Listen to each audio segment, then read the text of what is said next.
Hola amigos, it's Will here at Will's Custom Figures coming at you today with a big bag breakdown of one of my all-time favourite DC villains, Bane. So please guys, sit back, relax while I talk you through why and how I made this custom Bane figure and everything else in between. So first, let's start by why I've always wanted an absolutely monstrous, evil, death-defying, badass Bane within my collection. And I'll be perfectly honest with you, there's not many Bane figures that do it for me. The one from, I think it's the Arkham Asylum game. This is the DC Comics version of that figure. Was good. However, it had just a standard sort of looking face on it. And I wanted a nice cheap Bane. I picked this up for, I think it was about £25. Had the standard face. This is a custom face. I'll talk a little bit more about that in a minute. None of these details on the arms with all of the veins coming through. Hopefully you guys like that. Yeah, but it just didn't, scratch my itch, as it were.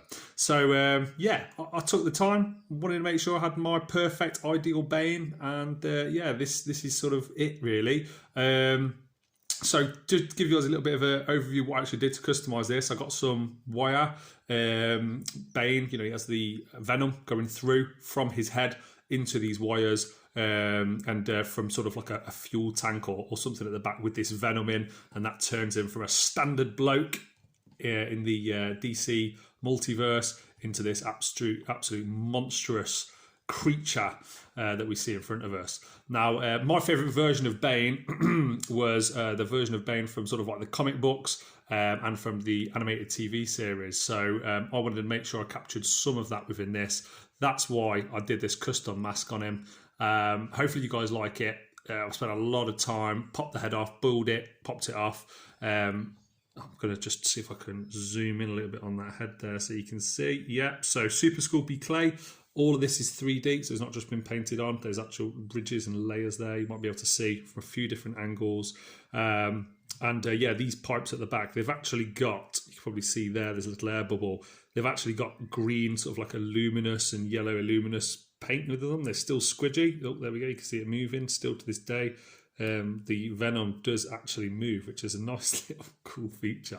I haven't done too much in the way of removing things, adding things on as far as the original figure is concerned. But man, I picked this guy up so cheap, and the reason I did is because he's missing the backpack, which I wasn't really bothered about. I was tempted to get some vape canisters and put them on here.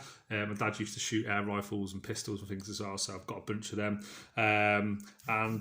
Yeah, not done really much detail on the back. I like all of the the metal bits that are poking through. Thought about doing more wires, maybe from here, going up into the back as well, but it does hinder articulation if I do that, and I didn't want to spend too much time working on something that I already think is pretty badass as it is.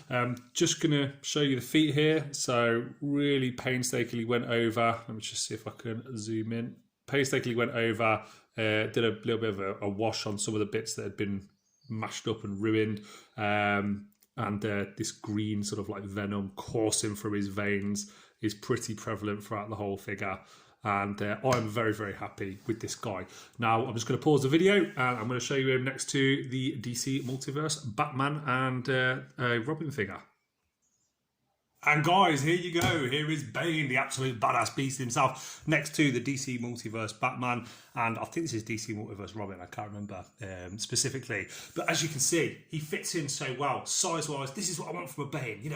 The Uma Thurman, Poison Ivy and Bane from that really, really crappy Batman and Robin film. That's the kind of Bane that I need in my collection, and this guy really does fit in well. He's still got all of his articulation, and guys, time is money. This probably took me about 3 hours of customising to make, so not a massive project, but certainly one that's paid off, and I'm very happy with. Just going to move around the camera a little bit so you get a few different angles on this guy. As you can see, looks really cool, fits right in with the rest of that collection. And you know what? When you've got like a Scarecrow or a Two-Face or a Joker, a Poison Ivy and all these other figures next to him, man, so intimidating, so badass. And yeah, personally, one of my all-time favourite figures in my collection. I would never get rid of him, but if anyone wants one, please hit me up. I'll be more than happy to customise another one. And other than that, guys, it's been a pleasure speaking to you guys today. Hopefully you've enjoyed this video. Please like, comment, subscribe. Let me know in the comment section below if you've got any kind of questions, or if you want to make your own one. I'd be more than happy to talk you through how to do that. And guys, from myself, from the one and only, the beast, the monster himself, Bane. It's been a pleasure speaking to you guys, and I'll see you on the next one. Take care, guys. Peace.